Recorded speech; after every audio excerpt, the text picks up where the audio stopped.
perhaps that is going to have our voices broadcast to the internet. Hold on. Let's see. Oh, there it is. Let's go. Hey. There might be some echo. Yeah, we're getting a little bit of echo. Coming from your end, I think, Tiger. Could be hard to fix, especially on time crunch, but we'll do our best. Okay. But yeah, here we are. We are. So for those who missed the introductions, hello, my name is Shinkari. I'm joined by Tiger58. Here we are in Picks and Bans of game number 1 of tonight's match. PSE Black up against CocoMelon Gaming. These two teams are pretty high in the bracket, and they are in the losers round here. So in the lower bracket here, that means it's do or die time for both of these teams. Tiger58 mentioned while we were having a little bit of our audio issues here, but PSE Black and CocoMelon Gaming are going to go up against the winners of Hales of Spades and Dianza Burgundy, and to go into the finals against Team China. Right, so these are some pretty powerful teams. We got some leftover bits here. And already right off the bat, I'm excited to see this game kind of unfold here, as I already have I already love what PSE Black has drafted here. These are a couple of my favorite champions, Lissandra and Thresh. And then on the other side, Nico and Jarvan, and now Blitzcrank. Man, this is the Blitzcrank cover. Really, really good, I think. Yeah, but that's going to be a really, really strong CC frontline that they have for CocoMelon here. Tiger, what do you think? Both sides doing pretty heavy pick comps here, I'd say, between the Thresh and Blitzcrank, of course, a lot of that. The gank setup in the early game is going to be very good for the Jarvan and Rek'Sai, who set themselves up pretty well as well. So a lot of CC to watch out for.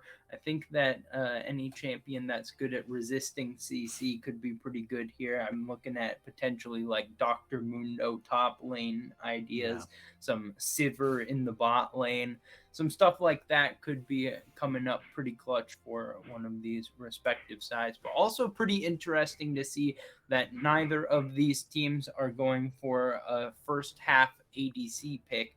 I think that that's pretty big rarity for this day and age because of how many good hyper carries there are that are pretty hard to punish early on.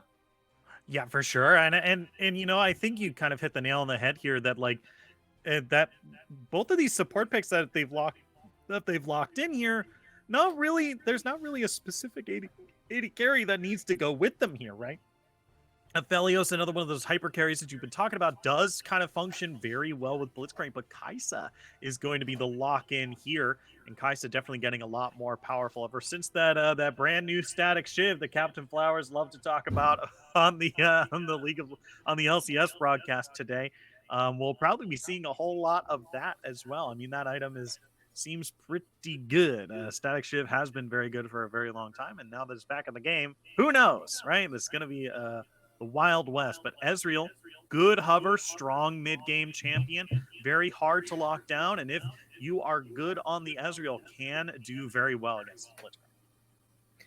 Yeah, going to be able to dodge out the hooks if you have a proper buffering of the Arcane Shift, as well as the fact that I think that Ezreal is a champion that wins lane against Kai'Sa in most circumstances. You just outrange her and you can poke her out. That's the rule of thumb. Of course, Kai'Sa would be happy to just allow this lane to turn into a scaling festival, and that's what it might end up being.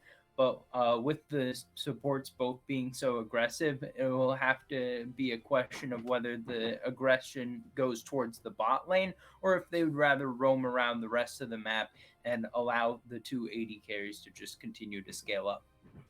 Yeah, I mean, this is definitely going to be interesting to see as we see the Heimerdinger locked in here. So this top lane, I've seen plenty of top lane Heimerdingers, and it's really not a fun time to have to go up against Heimerdinger here.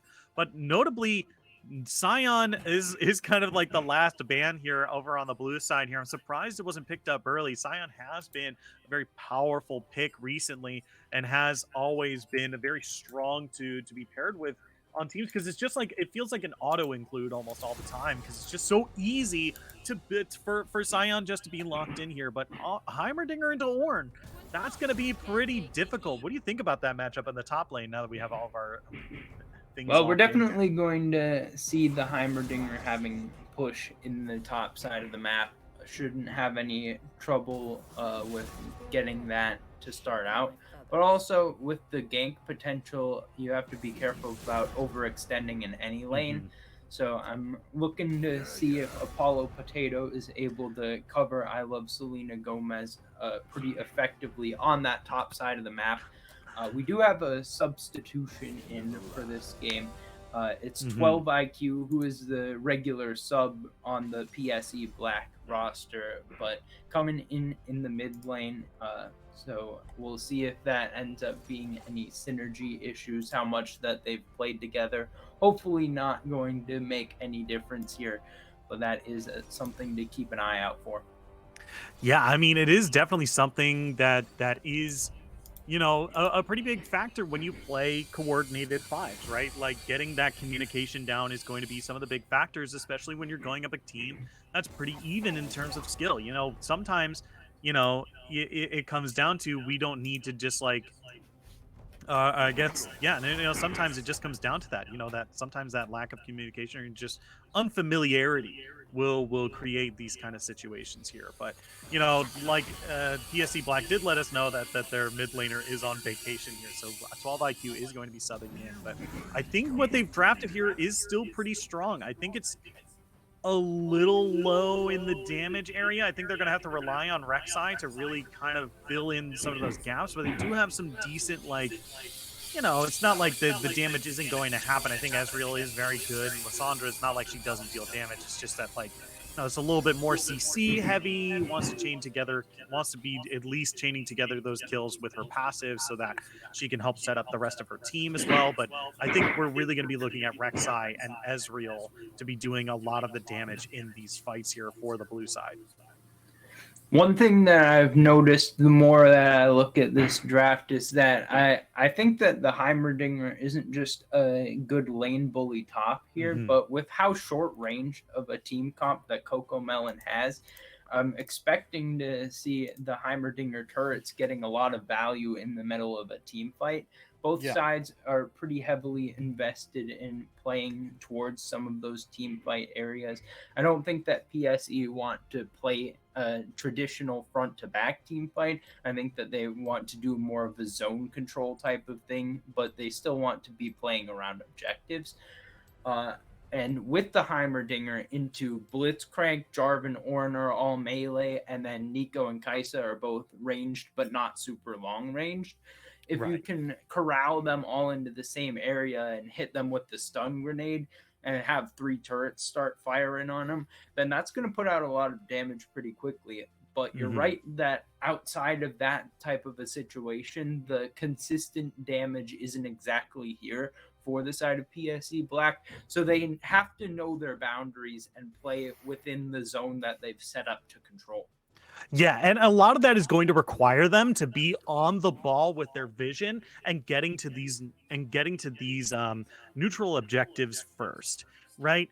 I think the biggest thing that they're going to have to watch out for in a lot of these cases, especially why they need to their vision game needs to be on point, is that Blitzcrank is on the other side, and now Blitzcrank isn't going to be the end all be all of this game, right?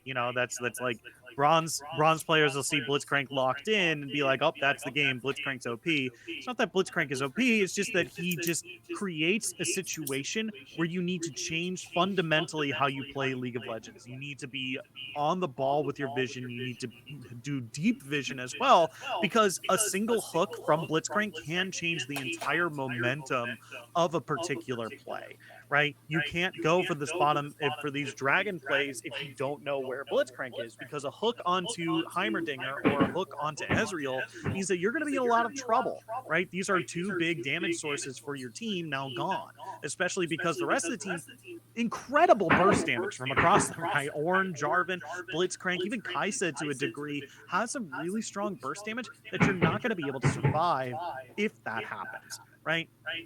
it's really going to be something that we're going to have to be taking a look at here. And getting to these objectives first, like you said, there's this Heimerdinger creates a zone of control that if you try to approach is going to be a pain in the butt to actually get into, right? And Thresh and Lysandra kind of also fit into this theme as well, right? So it's going to be really, really tough if they're not there first, right? And so it's going to come down to this kind of momentum.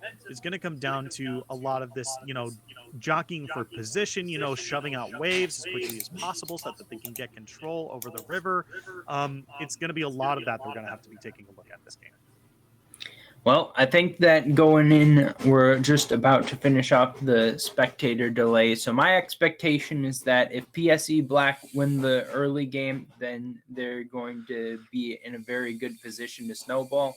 But if CocoMelon Gaming can even go even through the early stages of the game, then it's going to get very difficult for PSE Black to play it out. So that's kind of how I feel these two team comps sort of compare to each other. We'll have to see if that ends up coming through as the case. Yeah, for sure. But with that, we are going to take just a quick break. And when we come back, we're going to be on the rift of the first game of our feature match for this evening, the game number 1. Don't go anywhere. We'll be right back after this.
Hello, everybody. Welcome back to Summoner's Rift. Welcome back to Style Esports. My name is Shinkari, and we are on the Rift game number 1. Okay, hold on. The game loves to the spectator mode loves to troll me of whether or not it's actually working or not. Hopefully, there we go. There it is. Alrighty. So we are on the Rift game number 1 of PSE Black, who's on the red side here, or on the blue side rather, and on the red we've got CocoMelon Gaming. We are ready to get this game underway. Tiger, are you excited? I'm excited. I think that it's going to be a fun one. Always fun when Nico's in the game. Always explosive when Blitzcrank is there. And going to be a lot of back and forth I'd expect in the early game because of the jungle matchup being Jarvan versus Rek'Sai. Yeah. Miracle Ward, I didn't know Nico's new pass could allow her to be wards, which is honestly incredible. And you know what? I'm gonna give them bonus points for Miracle Ward starting the game off by pretending to be a ward. So that rules. Yep, definitely That's gotta some bonus appreciate that. Some style there. And we were talking as we came in about not agreeing with Doran's Blade on Ezreal. Well, fear not, because we see that Awakened has changed items, going for the long sword and 3 potions instead. Going to try to dominate this lane, and that's what I was expecting to see here. So we'll see if that ends up coming to fruition. Still got to watch out in the early levels for any blitz hooks, but I'm going to get to level 2 first, so I'm going to be able to push in the wave, and the Arcane Shift should now be available. Yeah, the big reason why we were both kind of like, why are you starting Doran's Blade, is because he took Cut Down as one of his masteries. And if you start Doran's Blade, you do get a decent chunk of HP. And that is not exactly good when you have a mastery that's like, hey, if you have more HP than me, I do more damage. Obviously, you don't want to be building HP in that circumstance. So, selling that Doran's Blade, picking up that long sword, and we got a hook to start. Play away. It's not going to be getting a whole bunch, but that's a good hook. They're looking for more here. Ignite is ticking. Those bone planes going to keep him alive for a little bit longer, but Awakened is 1v1ing Tonica down in the bottom lane there, but not going to be able to find anything this time. It's hook for hook, flash for flash for flash for flash. And Ignite for Ignite down in the bot lane there. So we got a flash on Ezreal. Still, we have flash and cleanse on Kai'Sa. So these supports might be looking pretty prime for a gank. These 80 carries are still pretty safe. It's a great trade, though, because Nice to Meet You has Hex Flash, so definitely going to be favoring CocoMelon there. Still, though, Apollo Potato going to show up in the bot lane, going to try to punish the fact that no summoners are available for Nice to Meet You outside of that Hex Flash, which can't be popped quick enough to respond to a gank here, I don't believe. We'll see if anything's going to come of it. Ooh, flash and knock up onto Atonica here. Nowhere to go. First blood. Awakened 1 is going to be the one picking up that one, but 12 IQ underneath the turret. Miracle Ward picks it up.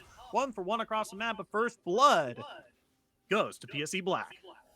Awakened going to be the biggest winner here, but in the solo kill mid, Miracle Ward able to get the preferential reset. We'll see how preferential it is. Maybe going to be enough for boots. All right, just enough to get extra boots. But still, that's pretty good. Going to be able to walk around. Maybe you're going to use it for some roams. I think that there's some potential for Nico roams. Always with the passive, you can walk up, be part of someone else's wave, and then just be part of someone else's getting a kill on their enemy laner. I would applaud anyone who like can simulate themselves being a part of the wave like perfectly. I think that would be like the biggest thing for me as a Scar. Just, oh man, I mean that's just the Heimerdinger experience up in the top lane there. Really not gonna have a good time, especially if you're a melee, especially if you want to hard engage up into that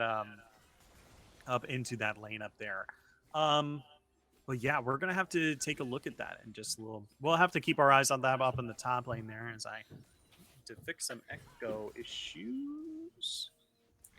Yeah, well, I think that this is going to lead into, well, we've already got the first Drake of the game started, actually. I was going to say some early objectives, but this is an early objective. An Ocean Drake going over right on the mark to CocoMelon Gaming, up in the Drake count now. We'll see if they continue to focus around bot side. A little bit against the grain there with the first kill in the bot lane having gone over to PSE Black. But nonetheless, I'm sure they'll be happy to have that, get a little extra regen in the lanes. I think that Ocean Drake is one of the best single Drakes to get as Miracle Ward with the one shot on 12 IQ. Yeah, it is definitely going to be pretty hard to deal with that in the mid lane now. I mean, this Nico 2-0, lots of burst damage that you have to keep your eyes on. And man, what a really, really good job that is. It's nice to meet you really, really close on that there. But here comes Apollo Potato looking for the revenge kill for their teammate here. 12 IQ flashes in, gets the root. Can Apollo Potato get the knock up? Absolutely. Can they finish it off here? They're going to separate which one's the clone. It doesn't matter. Here comes Koopa in from the side. Going to be able to finish off Apollo Potato here. They're trying to get the kill on the Miracle Ward, but the bot lane has come in. 12 IQ throws out the root. It's not good enough. Itonica picks up the kill for themselves, 2-0 in that mid lane. 12 IQ gets sent back to the Summoner's platform. 12 IQ just getting picked on repeat now. 0-3-0 in the mid lane. Gonna have to get some help from the rest of the team, but even then, getting 4-man dove mid, pretty hard to respond to for even the entire squad. Now Koopa going for the deep invade, going to be able to walk it out through the try. I think that at this point in the game, CocoMelon is already on a great track. They don't really need to push their advantage at all. They can just wait for their scaling to kick in. I think that they're probably going to want to stay aggressive, still be looking for plays because they don't want to get complacent and allow the other team to pick up the attacking token. But I do think that they should just be looking for plays that are relatively safe or relatively low risk and try to turn those into the extended leads. Yeah, for sure. As this is definitely going to be something we to keep our eyes on. Something I like saying a whole lot. Jarvan wasn't really able to pick up a whole lot from Rek'Sai's jungle there. Was able to get those kills, but wasn't able to deny really anything from Rek'Sai here, as we see making that path from chickens to red, then over to wolves, and then blue here. So not really too bent out of shape, this Rek'Sai. Still being able to pick up these kind of strong early items here, but I think the real pressure here is on the mid lane. Lissandra did do something that I think is the worst thing that can happen to you in League of Legends, which is die, come back to lane, and then immediately die again. Like it's the 1-2 punch of like coming back to lane, respawning, and then getting nothing after respawning, and then immediately having to go back, because that gets so much time to your lane opponent. Not just the kills, but take a look at now the CS, right? 25 in the lead. Nico is looking really close. We're nearing that 100 benchmark for this 10-minute mark here for Nico. And, you know, it's going to be really hard for Lissandra to kind of catch back up in this lane here. Yeah, going to be a rough lane for a while here. Fortunately, though, for PSE Black, you don't need to have that many items on Lissandra to be effective. Not going to be able to do very much damage this game, very likely, but you can still just put your ult on someone and set up a pick. Now, Miracle Ward going to make the same play we saw before, getting another solo kill mid. Ooh, this might be the opportunity for Scar up in the top lane here. Really good stun by Love Selena Gomez here, but I don't think they've got anywhere to go. They do have that hyper turret, but they're so far away that they're not going to be able to follow this up. As now Apollo Potato now in some trouble here as Koopa comes in. Going to be able to throw down just a little bit more. Not going to be able to find it. They're just going to back away. Well played by Scar, and we've got another fight in the bot. Yeah, that's going to be the hook. Not going to be able to land here. Zatonica now looking for I Love... a little Uzi Bop here. So they might be able to find the kill, and Awaken might be able to find something nice to meet you coming through here. Taken incredibly low. Can they get the last bit of damage? Flashes forward. Double kill for the Ezreal in the bot lane. Awaken popping off there, trying to carry the team, trying to set up for it. Looks like it's going to be either Triforce or Divine Sunderer as the mythic there, but getting pretty close. 3-0-0 now on the Ezreal. Should be able to complete it on the recall here. Pushes in the wave. We do see that static shiv already complete for Itonanica. Gonna try to be resolving that bot lane, not allowing any more of the kills to go over to Awakened. But I think that's the only area where there's any sort of advantage that we're seeing right now for PSE Black, as it is the Triforce coming through. We'll see if that ends up being enough to start tipping some of the scales. Yeah, and that static shiv item is very good. It's hey, do you have a hard time poking your opponent while they're body blocking you with minions? Static shiv. Oh, wait a minute. That's a hook onto the Blitzcrank. This is what we were talking about. Immediate ultimate from Lissandra here, but here comes the pop blast. They're going to be knocked into the air, but Awakens will find the kill. The steal. Maybe able to steal the dragon as well. Gonna pop that ultimate, looking for a little bit more, but they're not gonna be able to find the kill just yet. The Jarvan goes down. Itonica is in the middle of the pit, doing a whole bunch of damage. Awakened, surviving for just a little bit longer. The shield from Fresh is huge. Oh my god, this bot lane is insane! Popping off once again. Awakened, able to close out the fight. But the biggest part of that play is Apollo Potato picking up the steal on the Drake. Going to be able to even the count. The Infernal Soul now is going to be spawning up here, but it's not going to be Soul for a while since both of these teams are on one Drake. Yeah, we are, but this is going to be an incredibly powerful Drake for both these teams, right? We do see a lot of scaling action on both these teams here between the Ezreal, between the Heimerdinger and Lissandra. These are characters that are going to need some time, especially since Lissandra is 0-5 at this point. You're going to need some time for that Lissandra to get powerful, not because Lissandra is a particularly late game champion, but because this early game has not gone well for our Ice Witch in the mid lane. Right, so starting to stack these Drakes might be the way to help this Lissandra get back into this game. Just a little bit more burst damage, a little bit more extra damage, a little bit more ability power under her belt as well is going to help her be able to stack up that passive, get some kills for her. As Lil Uzi Bob hooked their Ezreal ultimate coming across, use that stopwatch trying to get away, but the knockup and the Cataclysm is going to be enough. A Superstar taken incredibly low. The Ignite is ticking, but not going to be able to stop Jarvan this time. It's a 1-for-0 down the bottom lane. Yeah, wants to put down the Rift Herald, but it has to be careful because Apollo Potato is in the area. Looks like it will be able to drop it, and that should be able to get a couple of plates. Keep the bot matchup close. In terms of individual gold, still about a 900 gold lead for Awakened. But I think that it's going to be reduced a little bit here with that gold income. And now we've got a potential 3v2 being set up. Looks like both sides going to back it off instead. Yeah, and that Rift Herald's still pretty powerful, even though it only gives you a plate and a half. Now it's still very, very potent for getting you that extra gold. And now this bot lane has started to even itself out, especially if it's 5-0-2 on this Ezreal, but we still can't count out this Kai'Sa just yet because this is still a pretty powerful bot lane here. The whole team is looking real strong, and Awakened, it has a big target on their back. Yeah, gonna Horn up at the top lane here. I love Selena Gomez looking to try to live for just a little bit longer, but one more smack from Scar up in the top lane. He says, "Long live the king," and tosses Selena Gomez into the herd of water buffalo. Wow, Scar is just absolutely smashing this top lane matchup. I'd expected that we'd see some amount of pressure from I Love Selena Gomez, and that's been somewhat true for a large portion of this game, but it hasn't translated into even a CS advantage. We see Scar is leading right now, and having received just one gank, now is strong enough to go for all-ins in this top lane. Going to be up a level, looking to turn that into some more kills. And with the Force of Nature and Merc Dreads already complete, there's just not much damage left that I Love Selena Gomez can do until a few more items are complete. So that's an unfortunate situation.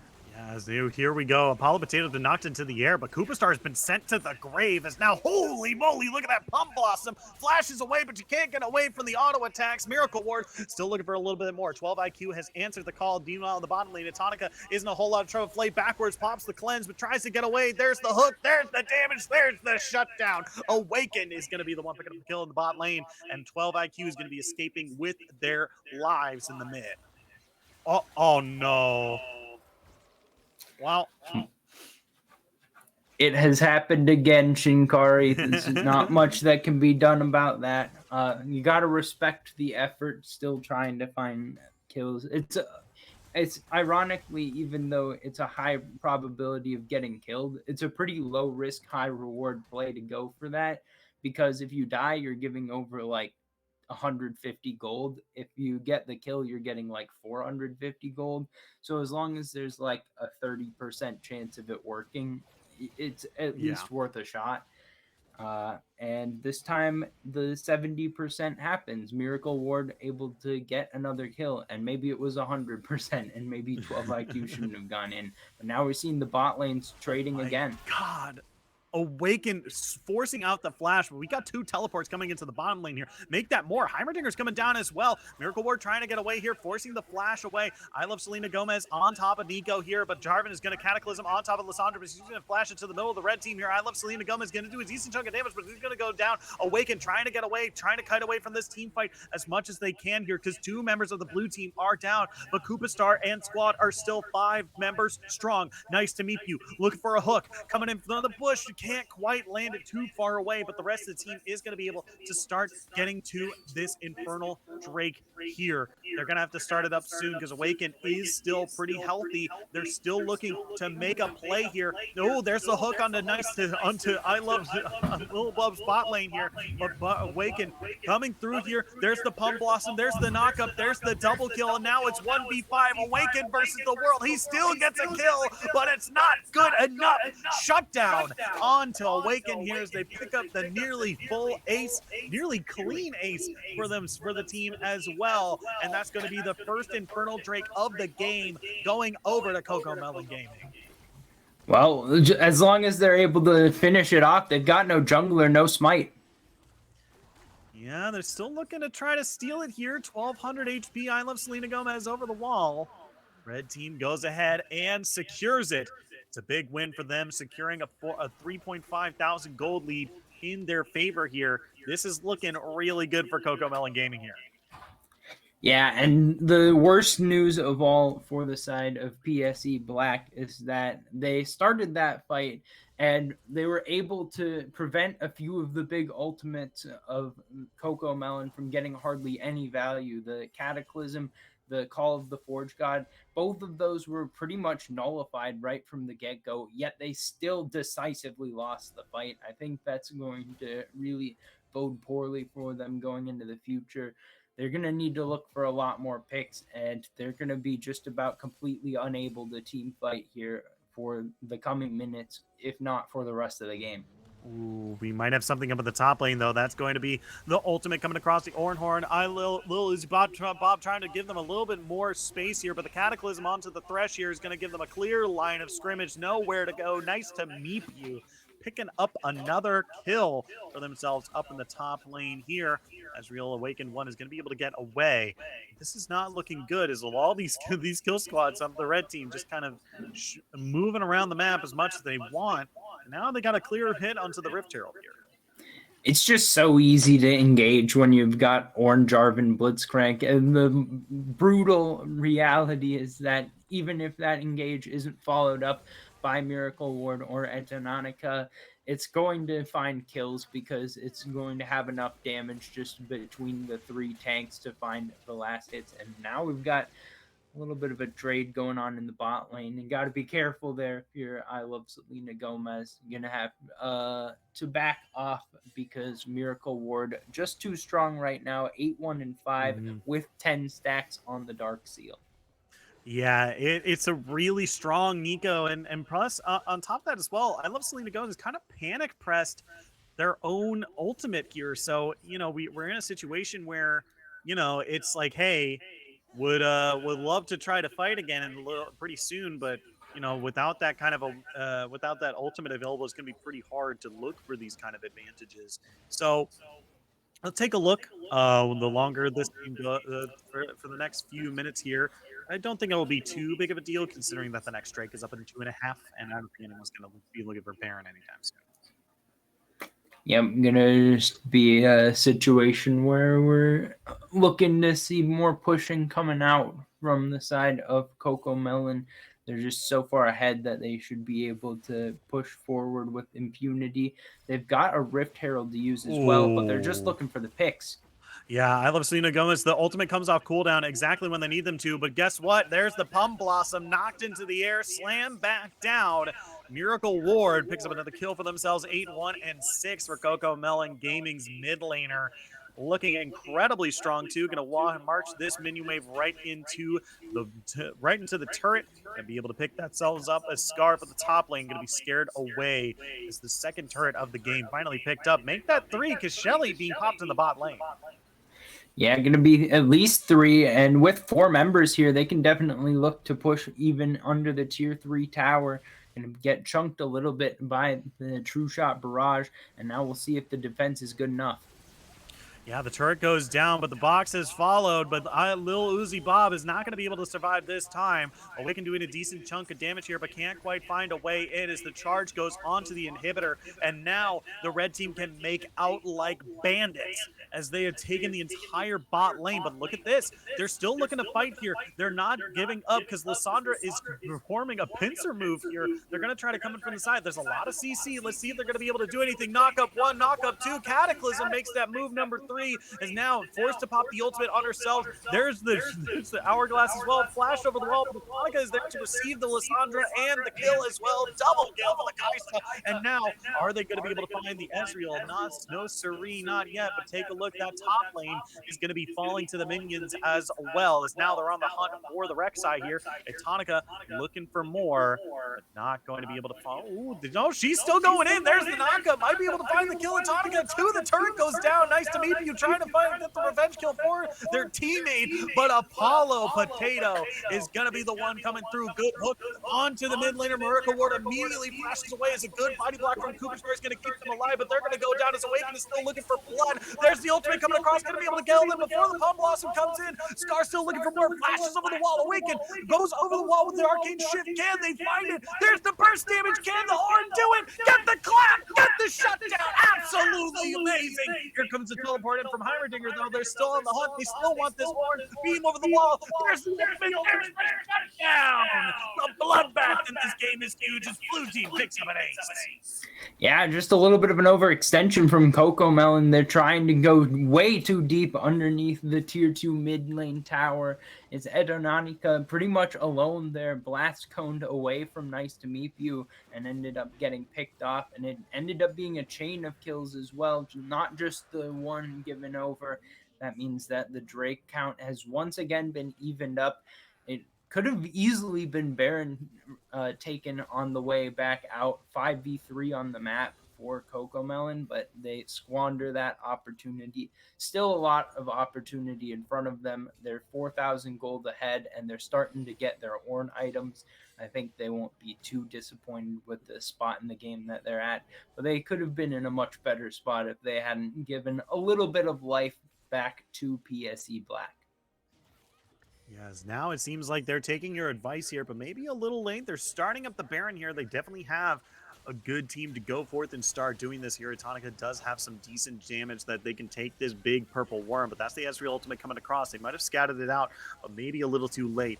Lissandra's still in the bot lane here, trying to get back into this game still.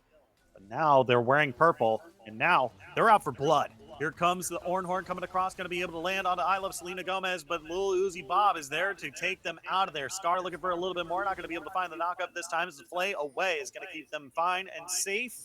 They're going to have to look for more, but they do have a big wave shoving into the bottom lane here, and they have to answer those supers in the bot, which are going to start crashing into the base. You have to be careful. That was pretty well executed there by PSE Black, but it just doesn't matter all that much because they have to back away, and now they're getting engaged upon. Yeah, I love Selena Gomez is finally out of the fight, but these turrets are still providing enough damage. 2 kills for the blue team, 2 for 2 so far. And they still have to be careful because Awaken still full HP. There's going to be the ultimate coming across from Rek'Sai. Going to be able to find that kill here. Scar now stuck in the middle between a Heimerdinger and an Ezreal is now nice to meet you. The only member left. Can Apollo Potato find the big Blitzcrank this time? They're still looking for the kill. Can still chase him down. They still want the kill. They're still looking for it. Can they find it? There's the smite. There's the blast cone. But they're going to knock them into the air. They can't hit the blast cone. They can't get away. Rek'Sai picks up another ace. Nicely done, Apollo Potato, just chasing relentlessly onto the side of CocoMelon twice in a row. That means no more Baron buff. And while the gold lead hasn't been changed very dramatically because of the initial surge of gold that the Baron buff gives, I think the momentum in this game has shifted. We can definitely feel that it seems to be a closer type of match than we had in the past minutes. We know that with the Drake coming up in 2.5 minutes, both sides are going to want to get their hands on that. And I think PSE Black should feel confident to try to go towards it and not just concede and try to fight for the soul in 10 minutes. But even if they do, I think that they're drawing closer and closer as the game continues. And while I don't favor their scaling, I do think that getting to a point in the late game will allow them to have more opportunities to find their picks, find windows of opportunity where they can succeed. Yeah, it looks like they're going to be able to pick up an objective bounty here. Unclear of what they actually got. They get a turret? Yeah, Unclear. it says it's on a turret, so it must have been the top tier one. It's funny because it said Heimerdinger took it, and then like Heimerdinger's in the bot lane. What do you mean? What do you mean? I'm confused. But yeah, here we are. We're looking at 4,000 gold in the lead for CocoMelon Gaming here, still looking pretty strong. But these last couple of team fights have been looking pretty far forward here, as well, these teams continue to scuffle back and forth. You know, these overextensions have been giving opportunities for PSE Black to get back into this game. Just giving gold over to mostly Apollo Potato and Awakened. That means that now it's 4 items on the Ezreal going in. Yeah, the hook is good, but it's on to Lil Uzi Bob as the rest of the team looking to follow through here. 12 IQ throws out the Everfrost. Not going to be able to find any CC this time, but these are still some pretty lower HP bars. The Koopa Star dives right in. Cataclysm right onto Awaken. Immediately Arcane shifts away. Here comes Yornhorn onto the backside here. Good CC. Going to knock Thresh into the air, but Miracle Ward is 1v4. Going to be able to go down here as Rek'Sai is going to be able to find a kill onto the Jarvan here, as now they're looking for the Kaisa. They're going to be able to find as now Scar is going to be the target. Awaken immediately shifts onto me to meet you, as they're going to be able to find that too. Apollo Potato is unstoppable, and Scar has to run for their lives. The blue team has finally gotten their way back into this game. PSE Black looking incredibly strong. Apollo Potato has done a great job in the last few team fights of making sure that they're not front to back 5v5s. They're scattered and turned into little skirmishes. Was able that time to occupy the time of Scar in particular to make sure that there was no opportunity. And I believe blew up Edonatica right at the beginning of the fight as well. So perfectly done there, and it will mean that Soul Point goes over to PSE Black. They'll look to continue going towards that, and if they can get it, that would be huge for them because a lot of their damage does come out of the poke type abilities from the Heimerdinger and Ezreal. Yeah, and they're real close to this Drake as well. Like we're not certainly not unaccustomed to games going this long here. You know, we're looking at a game that, you know, if Dragon Soul happens, it's happening at about the 34-minute mark, just a little bit before that. And you know, we're looking at a team that might have to have this game go that long, right? 12 IQ just now picked up their second item, right? And so like this is an avenue where Lissandra could get back into this game, become a real player in a lot of these team fights, and really provide the space needed for Awaken to really pop off, who is now full build, right? Let's also not forget that, right? They even picked up a Mercurial Scimitar, I'm fairly certain. Yep, there it is.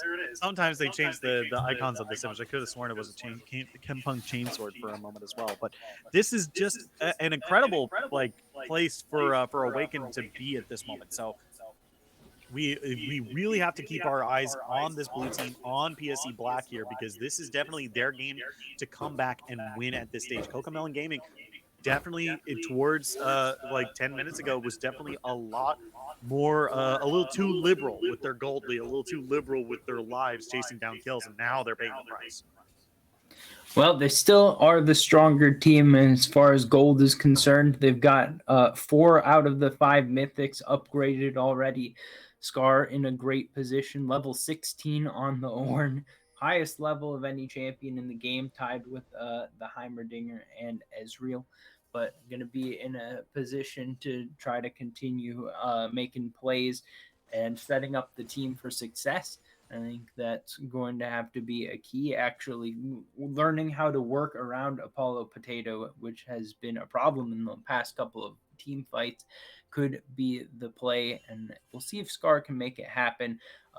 Meanwhile, it looks like Baron may be started up here. I don't see any visuals on it. Yep, it is Baron being started by Koopa Star and Aeronautica. They should be able to two-man it no problem. And that means a little bit more time here to try to push forward and break the base even further beyond what they were able to do in that one bot lane push. Yeah, and this is definitely it's also a much more powerful Baron Nashor as well, right? And the longer the game goes on, the more powerful the Baron Nashor buff is. And so this is something that we're going to have to monitor as well, right? Like, this is now, how are they going to use this buff? Because remember, the last time they were wearing purple, they got aced, right? They pushed really, really hard, and then the entire team lost that buff. So this is going to be, we're going to have to see some real quick fixes from CocoMelon Gaming if they want to be able to close out this game, because this is their opportunity to do so, right? These death timers are now really, really long now. If they lose this, we saw how many turrets the blue team was able to take once they were able to get that kind of opportunity there. As Miracle Ward gets the knock up, gets the damage, still looking for a little bit more, goes underneath the wall here. Miracle Ward taken incredibly low here, throws out the hook, doesn't land, throws out the box as well. Awaken's still looking for a little bit more, but Miracle Ward is long gone. Teleport from Lissandra here, looking for the Nico, but they're going to be able to find Nice to meet you here, as that's the first member to go down. But look at the base. Atonica is going to take advantage of the fact that Stop Lissandra the had recalls teleported into the mid lane here. These turrets are going down. They're going to have to stop this push. 2 cannons onto the front minion wave. Atonica dueling I Love Selena Gomez, going to force them to go golden here. Atonica has not had that shield broken down yet. Here comes the rest of the team, going to be able to find the kill, but they've lost so much in the base. I Love little Uzi Bob is going to be the next victim to go down here. 2 for 2 so far, as now here comes Apollo Potato dueling Koopstar one more time. Blastcone's going to get them over the wall, but take a look at the top lane here. They're still chasing. They're still going far, but Ornn is pushing in this top lane here, and they're going to have to answer that sooner rather than later, or else they'll lose more of the base. Great play by Aeronautica, just running straight through the mid lane. It's not flashy, but it gets the job done. So much gold swung back in the favor of CocoMelon. So much in the way of objectives taken as well. They've got pressure on ending the game. That's always a threat to watch out for. With 30 seconds left on the Drake, they should be able to get back out onto the map in time. That said, though, we will see first setup going over to the side of PSE Black. We'll see if that's going to be enough to chase away the CocoMelon team. Yeah, but CocoMelon is already at this Drake here, spawning in about 7 seconds. Atonica has respawned, and so now they have to make the choice. Are we going to go for the Drake? Are we going to go for the Dragon Soul? Or are we going to try to defend the base? Remember, Ornn still has the Baron buff. Jarvan still has the Baron buff, right? That Nexus is exposed. If they try to take it, they're going to be in a lot of trouble. It's Apollo Potato for Atonica here. That's going to be the ultimate. Flashing far, getting the knock up here. They're going to be able to find a hook on it to Miracle Ward as well. There's a Pub Blossom, knock them into the air. Going to be able to find a kill, but it's 1 for 2 actually. The red team is going to be able to get some ground onto the Drake here. Going to be able to secure that third Drake. Going to deny that Dragon Soul as well. And now let's see, because that Baron has worn off. This is still looking pretty interesting. They still have Atonica alive. They have the Nexus exposed. Let's see if this is going to be the push to end the game. For just a moment there, it looked like it was PSE Black that was in control, but with just a little bit of effort, that facade has been pushed over, and now we can see the 4v3 push into the base. Ooh. Yeah, that's a good hook onto Awaken there. Immediate cleanse, immediate flash away, but he's still pretty low here. Koopa Star diving onto the Ezreal here. Good hook. There's the shield from their Hexblade, but they're not going to be able to go down here. But look at Atonica. They are ignoring the enemy champions. They are just wailing on the base, and the Nexus is going to go down. MVP Atonica. I don't need to kill the enemy heroes. I know how this game ends. Game 1 goes over to CocoMelon Gaming. Both bot laners playing fantastically well that game. Awakened almost able to carry and ended up 17-2 and 8 on the Ezreal. Was it CSing fantastically as well, but just not quite enough to get it done. The rest of the team kind of giving way to their counterparts, and CocoMelon able to push through to victory, even though they ended up giving over a few losing team fights to the side of PSE Black. But with that in mind, I think that we're in for quite the close series. I think that this are we in the best of fives yet? I've already forgotten. I don't think we're in the best of fives just yet. I think yeah, we're still in the best of threes. The best of fives are for finals. So All right. we are still in the best of threes, unless someone tells me otherwise. Fantastic. It's a little bit late for a best of five, anyways, but that's a strong start for CocoMelon. But I'm hoping that we're going to go the distance here. I think that both of these teams are deserving of being featured at the top level here. They definitely are giving it their best, and I want to make sure that we get to see successes all around. But I think that just about does it for game number 1. CocoMelon going up 1-0.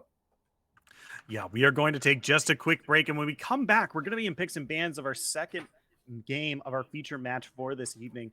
CocoMelon Gaming still got one game to go before they can move on, and PSE Black still holding on. This was a very close match, and we will see how this plays out in just a little bit. We'll be right back after this. Don't go anywhere.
Hello, Style fans. Welcome back to Style Esports. My name is Shinkari. I'm joined by Tiger58, and here we are in Picks and Bands, game number 2 of our feature match of this evening. CocoMelon Gaming up against PSE Black. These two teams are in the lower bracket and are looking to survive, and no team more than CocoMelon Gaming. Whereas PSE Black, rather, they are down a game in a best of 3. CocoMelon Gaming looking to seal the deal, let them move on to the next rung in the ladder here. This first pick, we talked about this pick in the post game lobby. Braves is getting hovered for CocoMelon, and this is a really strong pick for them. Yeah, looking to dominate the jungle, and not surprising to see early jungle picks given the way that draft played out in game number 1. I think that we should expect probably more of the same. Both sides probably pretty happy with where they were at. Wouldn't be surprised to see a little bit of more priority on the ADC picks, but at the same time, already getting the support top lane, most likely for PSE Black, getting the Thresh back on the side of Lil Uzi Bob. But I think that with the way that last game played out, they don't need to be changing things up too much. They just need to make slight adjustments and then play accordingly to make sure that they give themselves the best chance to win. I would also like to note that that Tiger, when we were in the lobby, was like, play Bard, your name obligates you to, and told Nice to Meet You that he has to play Bard. And so now they're playing Bard, and if it doesn't work out, we know who to blame.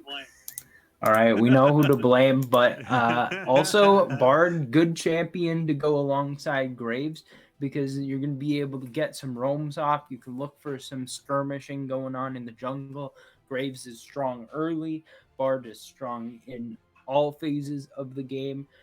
Cassante, strong in all phases of the game as well. I'm not sure what the Cassante into Kennen matchup is. I would have assumed that Kennen has probably the advantage, but maybe looking to see some scaling for Scar, who played out the melee into range matchup last game expertly. Yeah, for sure. I mean, this was definitely a real good game, and now PSE Black. I'm surprised that PSE Black had access to the Kaisa, but didn't want to go for it here. That was kind of one thing that I noted. Like, hey, Itanika's Kaisa was pretty clean last game. Like, that clearly wasn't like a problem point for them. It was just like them getting just a little too greedy towards the end of the game, just being a little bit too liberal with their advantage. And now they had run into a bunch of problems. This Jinx here, it's not like it's a bad pick. Let's be absolutely clear, right? Like Static Shiv, the new Static Shiv is definitely really good with Jinx, especially with her rockets, right? She's going to be able to harass a little bit more in that lane if she rushes that item pretty early on. But the Kaisa last game was really good, and I can't fault them for maybe wanting to run that one back, but. Here they are. Jinx is going to be locked in here for them as we see the final bands. Annie and Ezreal going to be taken away from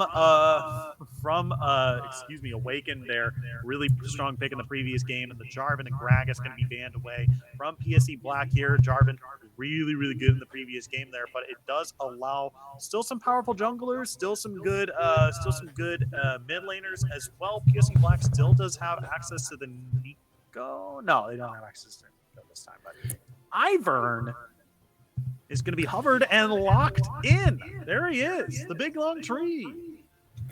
I'm not sure how well Ivern goes into Graves, actually. I think Graves is pretty good at invading, so if CocoMelon can get some winning lanes that can get some priority, then there's definitely a big threat onto Apollo Potato in the early stages of the game. I don't expect to see a lot of ganks coming out from Koopa Star because Graves wants to soak all of the gold and experience into himself, and I think the best way to do that is just attacking the enemy jungler right from the start of the game. Going to be looking to go in, and we do see some pretty winning lanes coming out, at least on the bot side, with the Varus lock-in going to have the range advantage, get some poke down onto Awakened.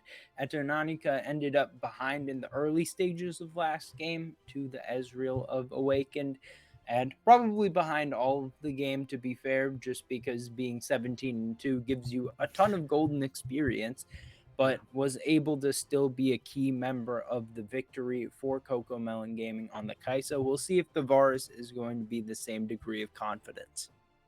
Yeah, for sure. I mean, this is definitely going to be something to keep our eyes on for sure. And I did get a little bit of a mix up here. Koopa Star is the one going to be piloting Graves this time around, and this was really like a fourth ban for the beginning of that play there because Apollo Potato is the one you should really watch out for that Graves pick. Now, before it was banned, and now it's just the kind of pick there, which means Koopa Star might have to be careful just because like this is a character that Apollo Potato has played a decent chunk this season, and so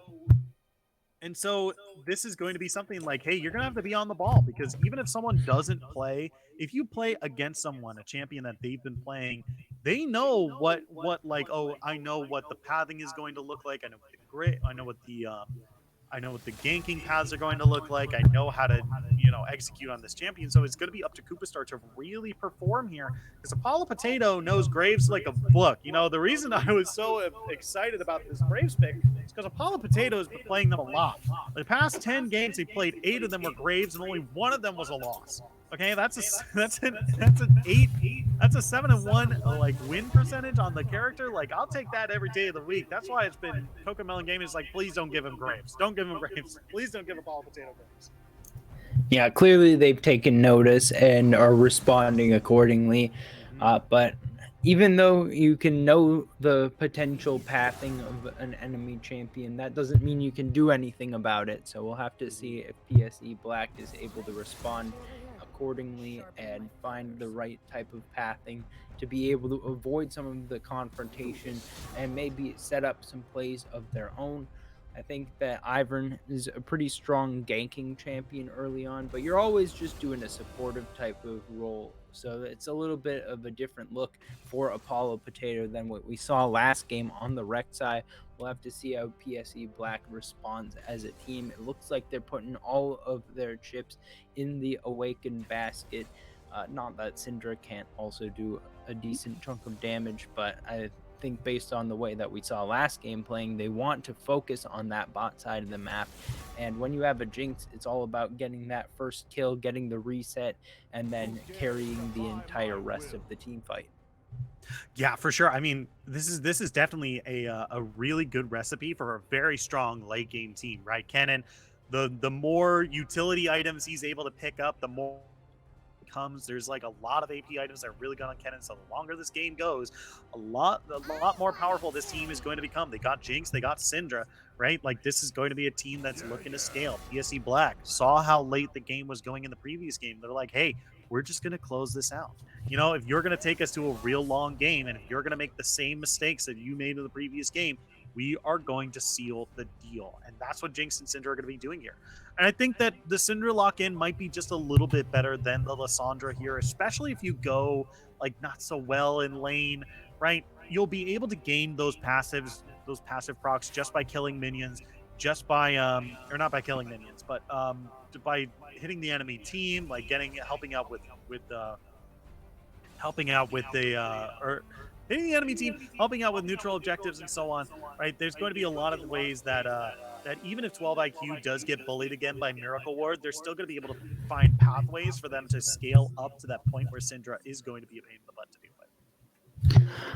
Looking now towards the bottom side of the map, I agree that the scaling's strong on PSE Black, but depending on what build that Etonanica goes, I think CocoMelon might be able to fight him on level terms if we get to the late game, because they've got a lot of good utility. They've got the Varus ult, they've got the Cassio ult, they've got the Bard ult, they've got Cassante ult. All of these ults are good into people that are trying to run at you. And that's pretty much the entire identity of PSE Black. So I think that if Etonanica goes for a lethal tempo, goes for the on-hit variety Varus, especially now that Static Shift is just so broken, that's going to be a very attractive option and one that can help the late game look pretty even and get us to some very big late game team fights.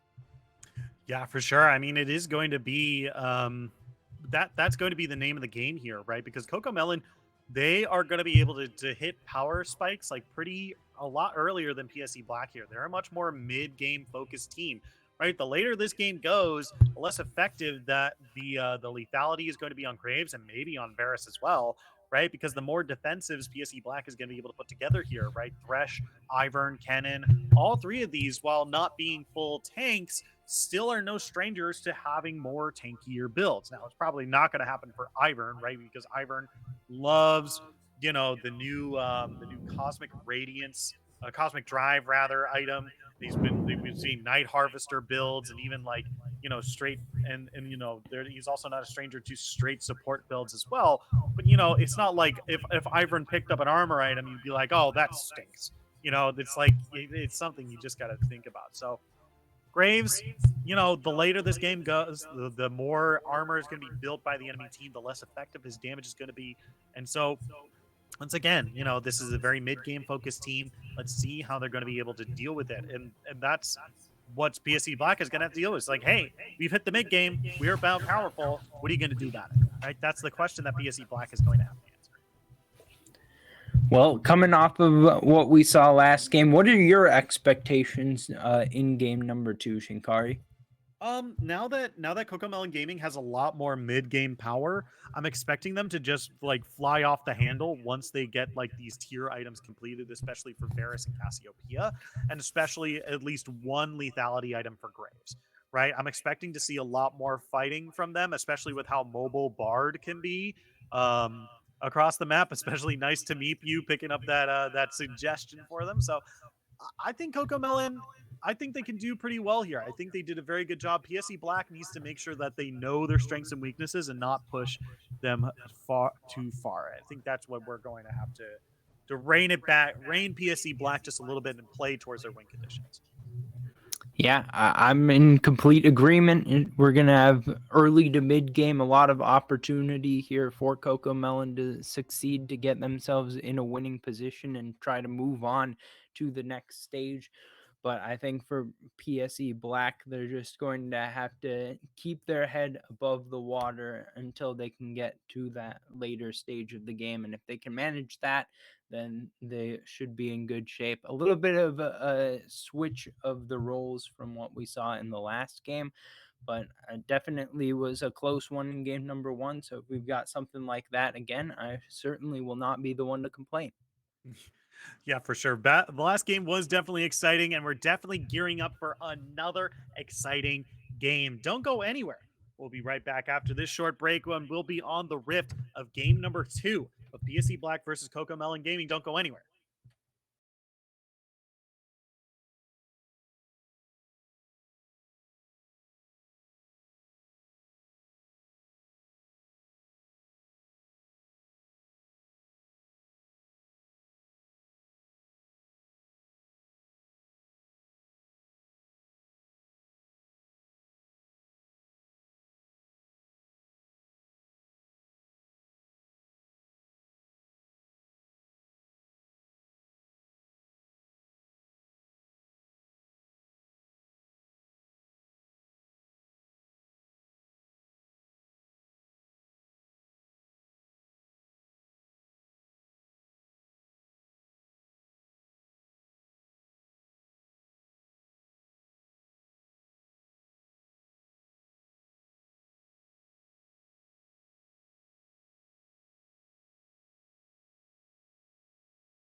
Hello, Style fans. Welcome back to Style Esports. My name is Shinkari. I'm joined by Tiger58, and here we are on the Rift game number 2. PSE Black is on the red side, and CocoMelon Gaming is on the blue. This is game number 2, and it's do or die time for PSE Black's tournament run here, as we now see a line of scrimmage and a possible invade coming down from the blue side here. They are stacked pretty highly in that top river side of the mid lane there. So I'll have to see how that plays out, but we are ready to get this game underway. Tiger, you ready? I am ready. I'm looking forward to what we're going to have here. We do see that it's going to be Relic Shield for Nice to Meet You on the Bard. Going to be trying to just stay even in the lane, which I'm a little bit surprised about, but we are going to get a little bit of an invade here. We'll see how much damage that can be gotten off, and if it could turn lethal, as we're getting pretty deep into the trades, going to be enough to at least set up for the red buff for Koopa Star. Already getting aggressive on the invades. I love to see that on a Graves.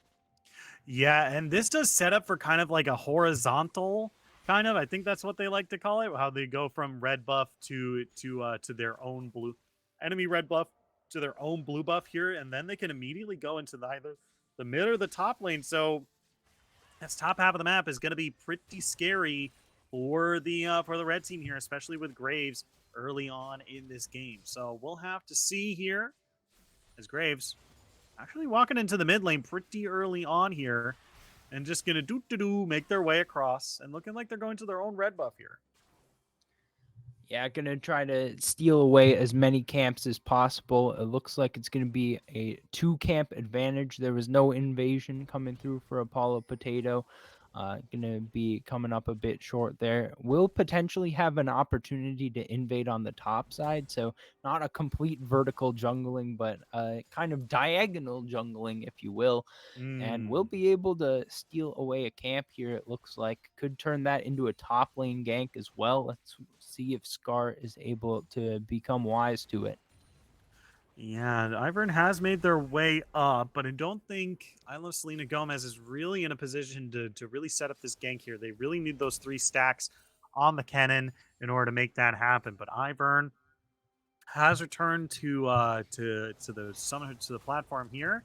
Stun over the wall. Lil Uzi Bob taking a decent chunk of damage. Not really anything out just yet.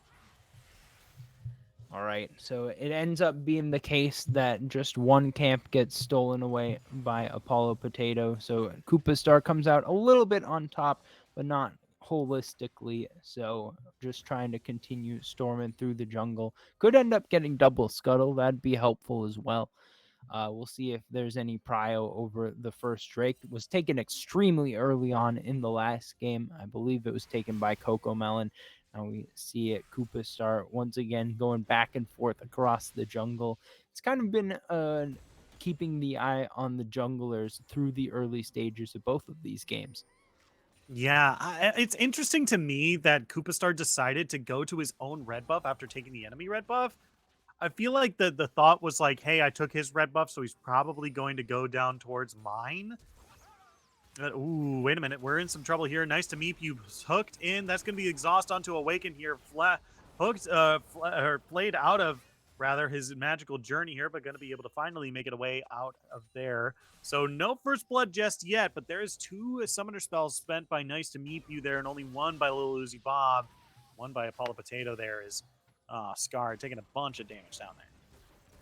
Pretty even trade there, just absorbing the pressure. Nice to meet you. Does have to expend both summoner spells. Could end up being a little bit of a target for it. And Awaken doing a good job CSing as well on the back end of it. Has a slight advantage in this bot lane, which was not how I read the matchup to be. But probably the right decision to gank there from Apollo Potato. Not going to be able to do much else on the map because of the fact that Koopa Star kind of blitzed his jungle.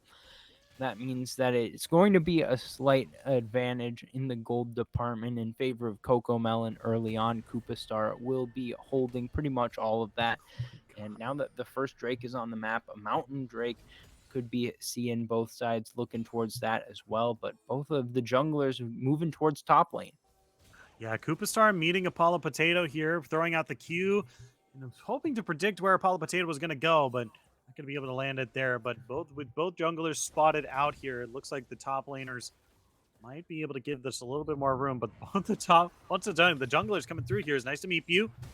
For 12 IQ, not going to be able to find it. Hook not going to land either, and still haven't found First Blood just yet. And I think both these teams are going to try to use First Blood as a means to get onto this first dragon.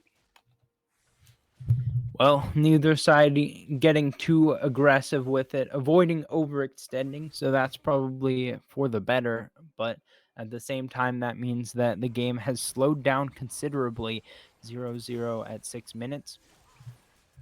Yeah, Tonica now cut off from an escape route here, but doing still a decent chunk of damage onto Awakened here. But the return damage is just as good.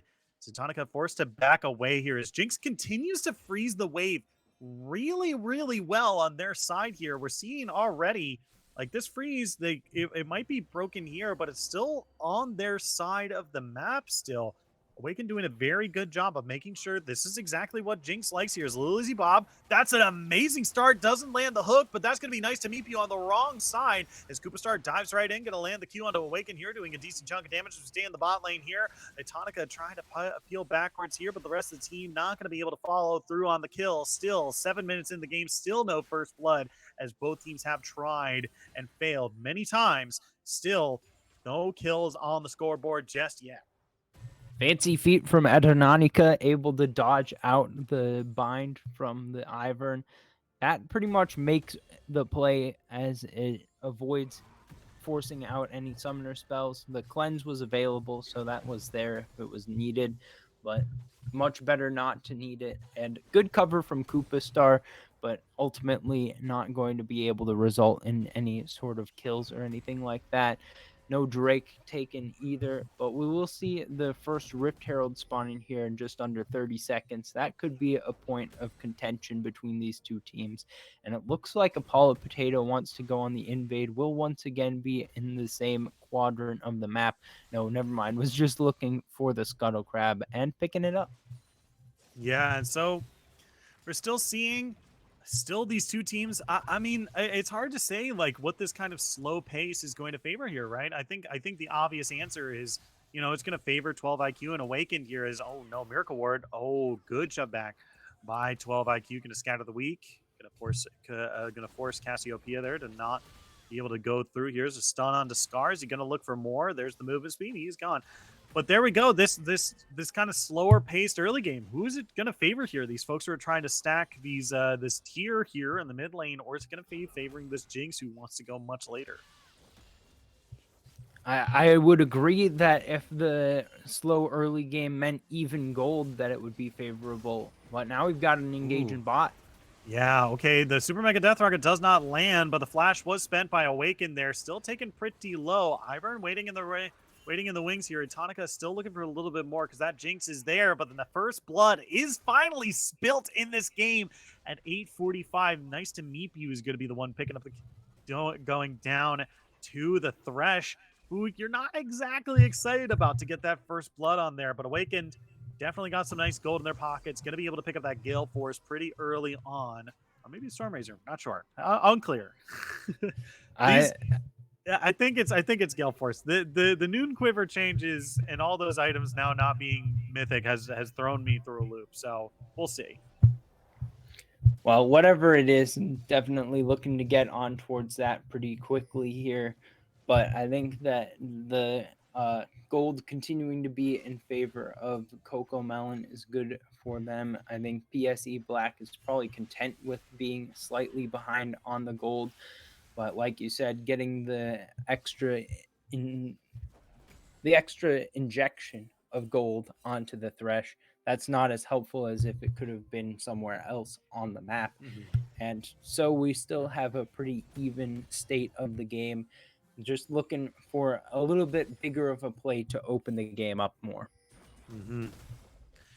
Now, 10 minutes into this game, we're still looking for that first dragon there as both teams still kind of jockeying for vision control around that area. So the blue team and red team have met each other. That's Graves on top of Awaken here, taken real low, going to get away, but Atonica is going to be the one picking up the kills. Chains of Corruption comes across. Lil Uzi Bob taken real low. They're going to use the Tempered Fate onto the tower, and that's going to be the double kill picked up for Etonica.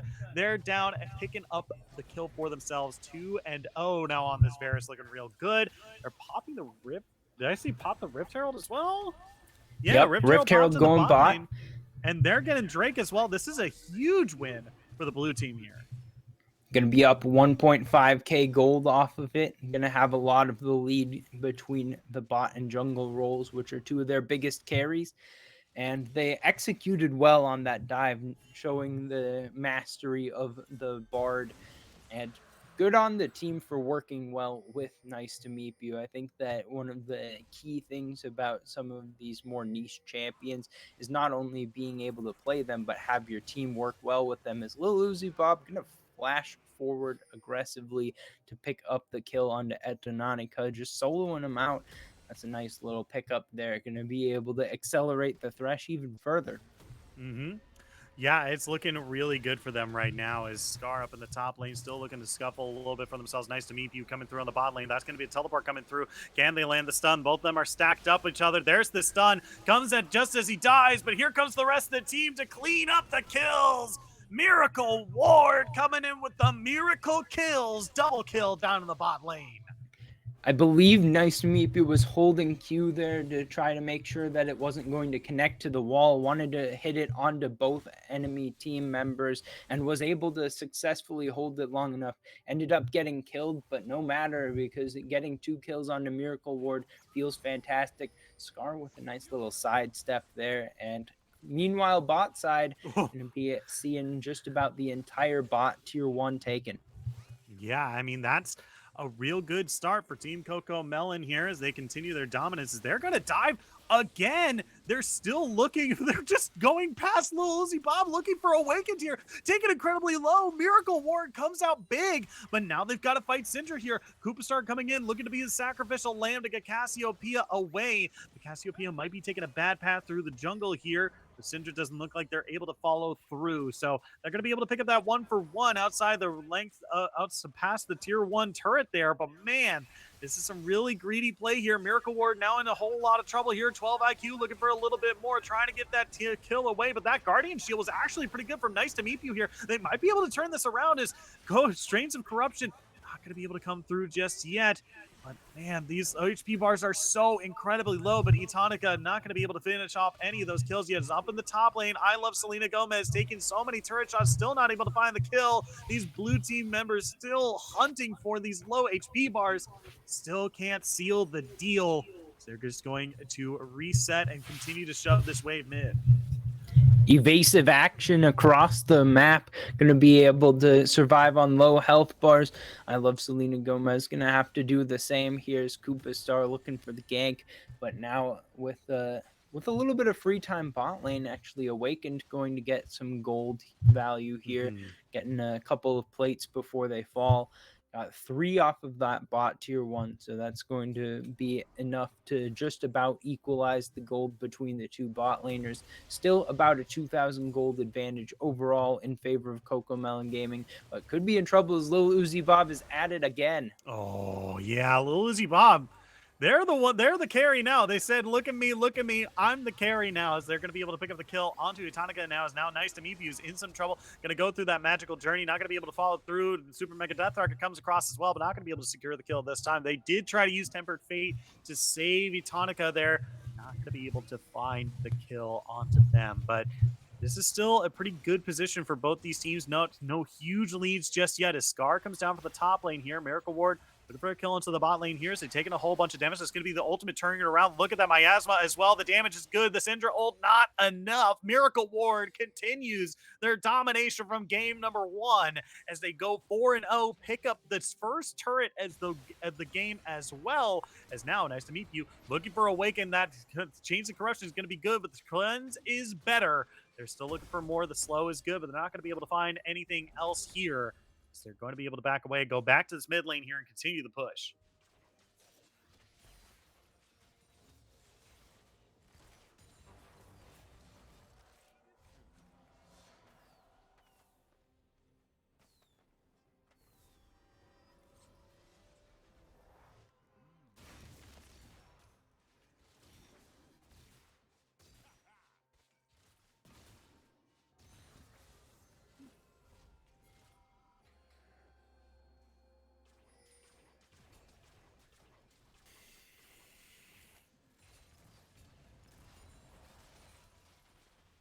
Mm-hmm.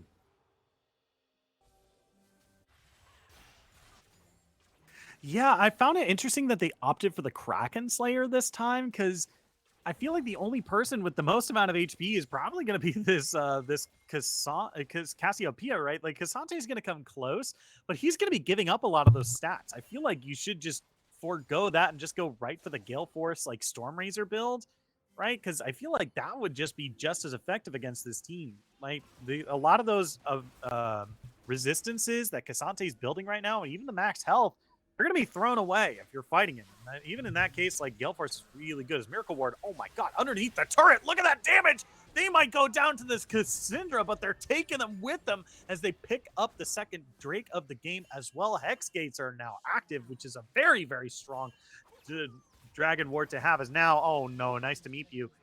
In some trouble here. They are able to get that turret and get out alive.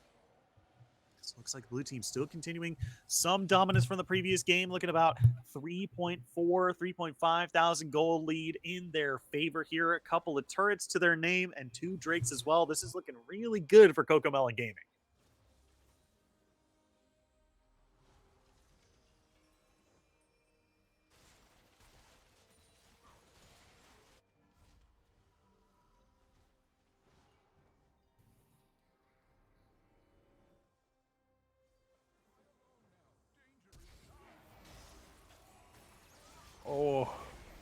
Oh, yeah, nice to meet you. Finally goes through the magical journey. Little Uzi Bob is going to follow. One more auto attack. Awaken 1 is going to be the one picking up the kill there.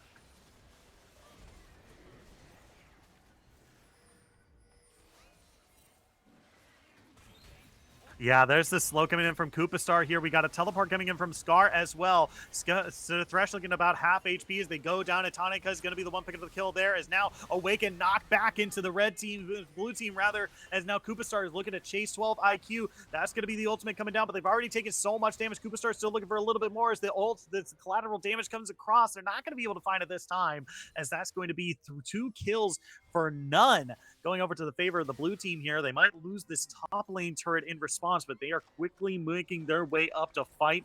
I love Selena Gomez making their way up. Scar does not have that ultimate available, but Atonica does not either. And so now I love Selena Gomez. They're looking pretty quick. I don't think they're going to be able to secure any kills this time, as that's the Slicing Maelstrom coming down. I don't think you want to fight this.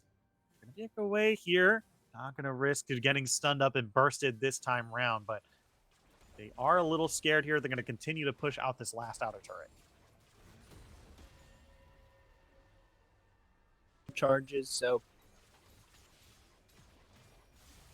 There's going to be... Super Mega Death Arc comes through here. Tempered Fate is going to come through here. Is nice to meet you. Looking for a little bit decent chunk of damage here. Looking for a little bit more. Koopa Star comes in from the side. Going to be able to pick up the kill onto the cannon. And that's going to be 2 for nothing up in the top lane here as they get to continually push. They've got a cannon minion as well. This is a really, really good push for CocoMelon Gaming here. Might be able to get some significant damage onto this top inner. Is nice to meet you. Comes through looking for 12 IQ. Going to be able to slow them down. Keep them away from the turret, as Etonica is going to be able to find that for themselves as well. yeah, that looks like it's going to be the call to disengage. So a nice play from CocoMelon. Once again, going to be able to come away the big winners. Over 5,000 now is the gold lead. And what I really loved there was the interaction between the Bard ultimate and the Cassante W. I hadn't even counted upon the fact that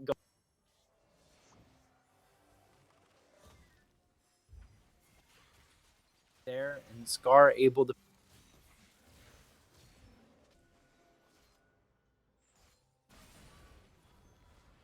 As now we have these got themselves a big advantage, and with the Baron up, they should be able to start looking to force it. They've got Cassio plus Varus. That's going to be a ton of DPS already, and then you add Graves to it as well. Yeah, and now Cassiopeia is backing, and this is kind of a huge back for them here because I believe that it's finally time to cash in that Tear of the Goddess. Not quite yet. We're not going to see that item being completed just quite yet here. Really, really close, though. But when that item is finished, it's going to be pretty big swing in their favor here. Cassiopeia has already been doing so much damage just between the Roa and the Rylai's with that final that final Archangel staff, that's going to be so much damage for them as well. Not to mention that they've been getting mana from that Rod of Ages as well. And look at this here. I love this dragon, that this little jungle control they've had here is nice to meet you. Lands that stun. They're looking for more, though. That's going to be the Super Mega Death Archer coming across, but not that stare is not going to land so much either. Collateral damage comes across. Koopa flashes forward. Look at Scar in the middle of the team here, pressing, getting to 4. Going to go all out on the back end there. Kennen dives in, but there's no follow-up. Going to be able to find 2 for themselves here. It's 2 for 2, and it's evenly tied up, but Apollo Potato is still looking really low here. I don't think he'll be able to get into this little pit of jungle as easily as they'd like. Us look at Miracle Ward's HP still full, still a whole lot, and Itonanika still does a whole lot of damage. So this is going to be another Drake going over to CocoMelon Gaming.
Yeah, now Cassiopeia Miracle Ward has that Seraph's Embrace, and that is a huge item for them right here. Is Lil Uzi Bob in some trouble here? They got the slow. Can they follow it up? That's the shield to keep them alive for a little bit longer, but the Cassiopeia ult is not going to land onto the Kennen here as they're looking for more. Lil Uzi Bob still hanging on. The ultimate from Graves comes across, and Super Mega Death Archer is the answer, but there's still no kills in this fight just yet. Big damage from Syndra. Tonica is going to go down and shut down for 12 IQ.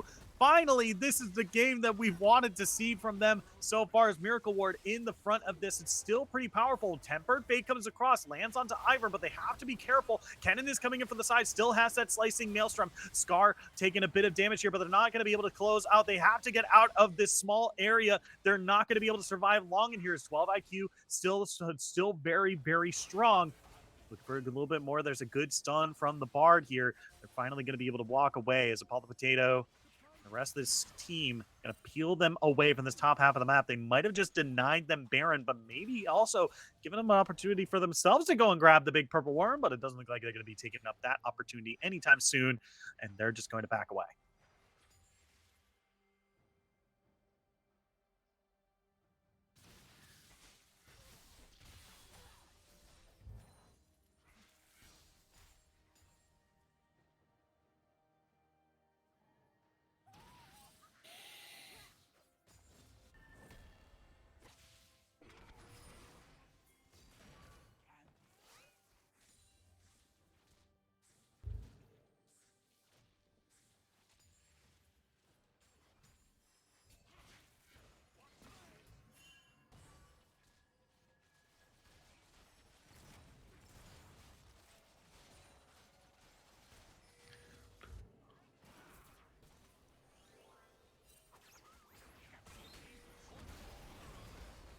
Yeah, Itonica has already taken a whole mess of damage here and might be in some more trouble.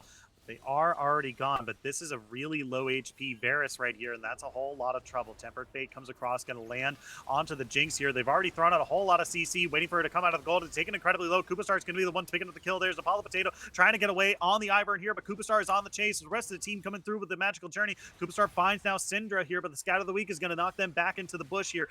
Throws out the Q, a little bit of damage, but they've already found one kill for themselves, and it's pretty big too. Awakened One is a huge chunk of their damage now off the map, and Thresh now backing on the top side here might be able to find the opportunity that they finally needed in order to pick up this Baron. And this is really, really good news, because take a look at this bottom lane here. Cassante is still shoving. They're still pushing. And now over the wall, Miracle Ward still looking for a little bit more. Has the grounded effect on a 12 IQ, but has scared them off for just a little bit longer. Secure the Baron. See if they're still looking for more here. Asante still staying in the spot lane.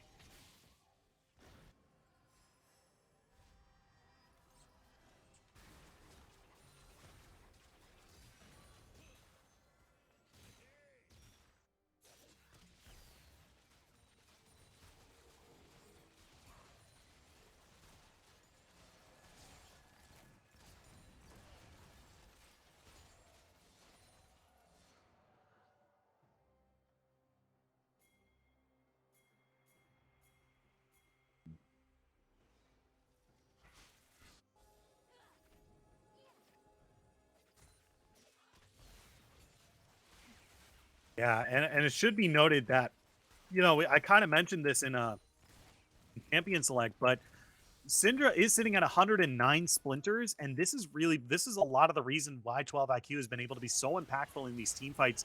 They finished that. Oh, never mind. We got a fight here. And immediately 12 IQ is immediately taken down. The Tempered Fate taking them inside there for a little bit longer. Scar diving onto the back end here, following the flash from Awaken here.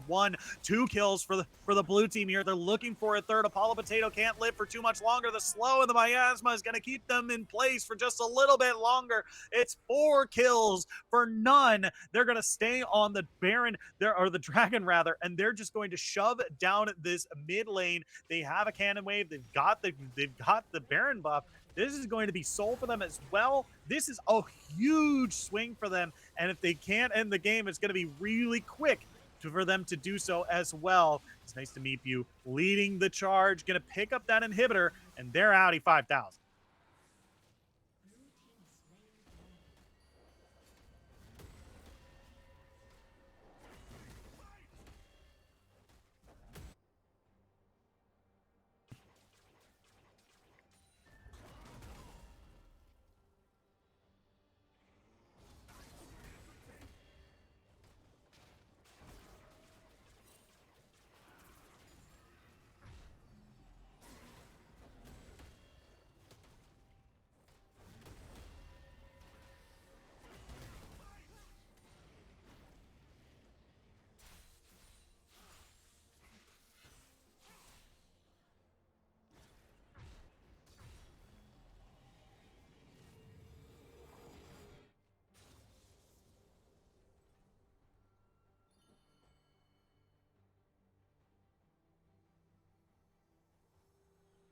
Yeah, this is going to be it's going to take just a little bit longer just because how many points are awarded to Syndra for even just leveling up, right? If she does not interact with the enemy team at all, it's gonna. Oh, wait a minute. Speaking about interacting with the enemy team, Koopa Star. Holy moly!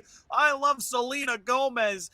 Is just immediately deleted. Did not even get a chance to escape as this damage is too good from the Graves here. Chain of Corruption comes down onto Awaken. Number 1 gets taken real low, and there's going to be the return damage. Tempered Fate comes across. Nice to meet you. Looking for the last bit of damage onto Awaken. Not going to be able to find his Miracle Ward comes in for the side. Looking for a little bit more damage onto Lulu Zubaba. Taking a whole lot. Not going to be able to follow up this time, as they're going to have to back away as 2 of their big, important members are taken really, really low. They have to go back to the base, which gives them the opportunity to start wailing on this base. Bot lane and top lane both taking damage at the same time. The bot lane inhibitor goes down. Now they're trying to answer Scar.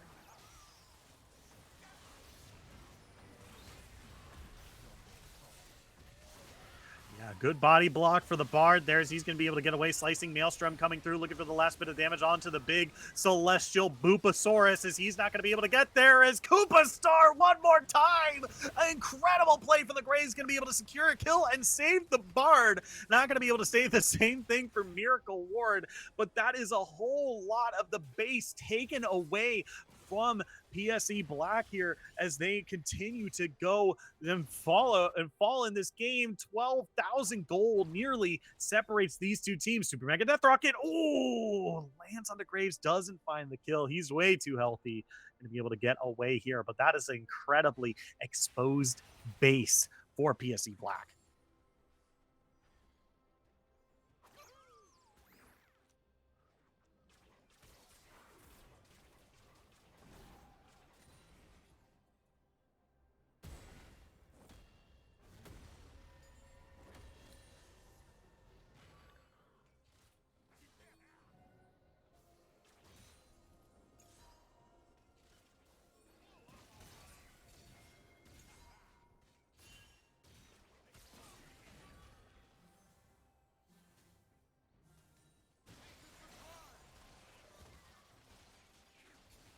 Yeah, I mean this is really really tough right now position. They've got super minions pushing in every wave, which means there's double super minions in each of the waves. You can kind of see on your mini map right here. It's a little tough to see on twitch.tv, but if you squint just a little bit, you can see those two giant circles being spawned in every single lane, and they are incredibly hard to clear. And so this is going to be really really tough for them to shove out these waves and really get an opportunity to get back into this game here, because now they are presenting themselves with an ultimatum, right? This is a very easy Baron call because you can either A, get the Baron and get an easy push onto the base, or B, have them contest you for the Baron. And if they lose, they immediately get to walk towards the base here. But it's gonna be tough. Let's see how they deal with it. Yep.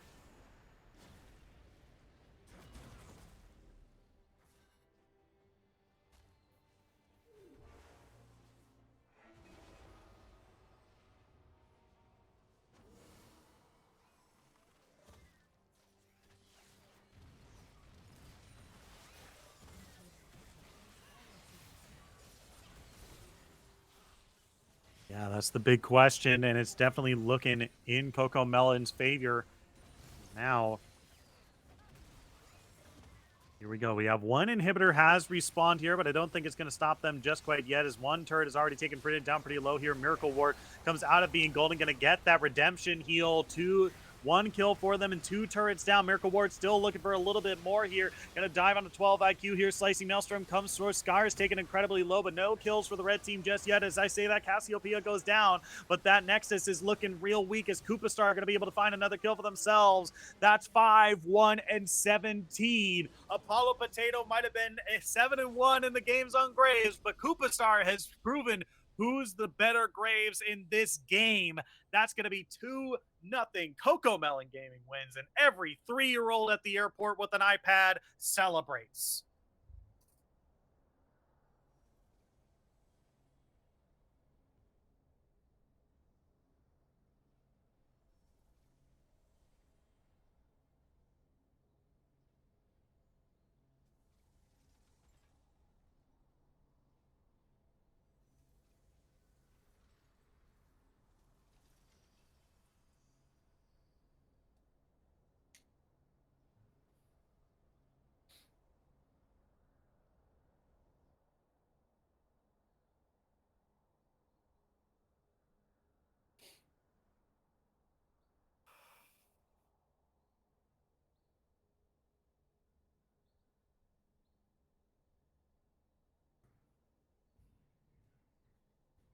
Yeah, this was to be favor to I think I liked game number one a little bit more.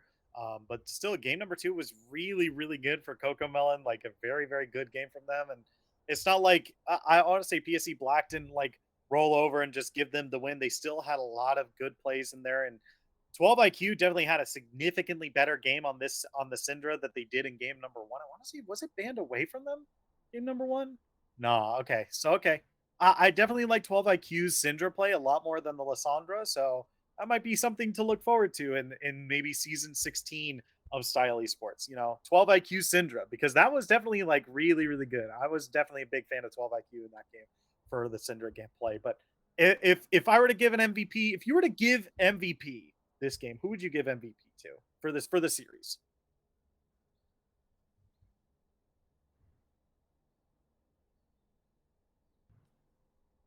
Oh yeah, yeah.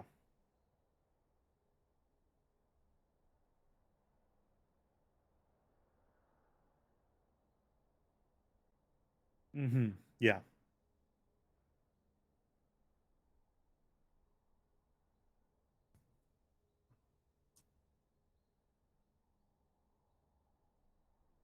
Ooh, do we know who they're that would be a huge update if we found out who they're up against. Let me refresh the bracket real quick to see who they're going up against. I don't think it has been announced just yet, but they are going up against the winners of Hail of Spades versus Dionza Burgundy. So that game is still yet to be decided, but we'll have to see how that plays out. But so they're moving on, and they've got definitely a good run to see if they can go up against Team China in the finals. But we, from us here at Style Esports, are going to call it a night. Thank you all so much for tuning in. If you haven't already, press that follow button. We got League of Legends action nearly every day for y'all to watch. And if you're feeling generous, press that subscribe button. It helps us keep the lights on here at Style Esports and helps us provide great content for us to stream for you here today. Thank you all so much for tuning in. Thank you for the teams for participating, and we'll see you at the next match. Bye-bye.